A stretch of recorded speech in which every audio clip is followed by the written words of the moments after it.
আসসালামু আলাইকুম এভরিওয়ান, আশা করি সবাই ভালো আছেন, সুস্থ আছেন। চলুন আপনাদের সাথে শেয়ার করা যাক নতুন আরেকটি হাদিস। হাদিসটি হলো আবু হুরায়রা রাদিয়াল্লাহু তাআলা আনহু থেকে বর্ণিত। তিনি বলেন, রাসূলুল্লাহ সাল্লাল্লাহু আলাইহি ওয়াসাল্লাম বলেছেন, মুমিনদের মাঝে ঈমানে সেই পরিপূর্ণ তাদের মাঝে যার চরিত্র সুন্দরতম। তোমাদের মধ্যে উত্তম হলো তারা যারা তাদের স্ত্রীদের কাছে উত্তম।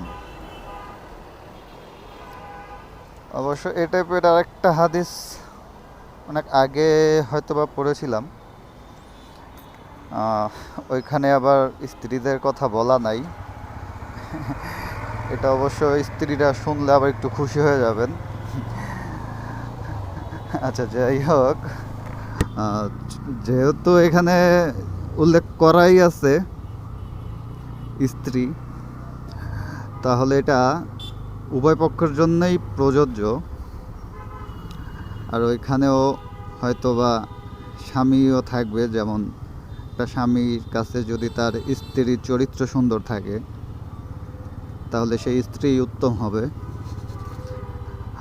আর স্ত্রীর কাছে যদি স্বামীর চরিত্র সুন্দর থাকে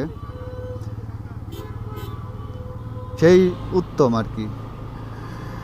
ওইখানের মধ্যে সেই উত্তম যার চরিত্র তার স্ত্রীর কাছে উত্তম। তো ওতে শুধু স্ত্রীর কাছে না, আমরা যেন সবখানেই আমাদের চরিত্র সুন্দর রাখতে পারি, আখলাখ সুন্দর রাখতে পারি, এই কামনা রইল সবার জন্য।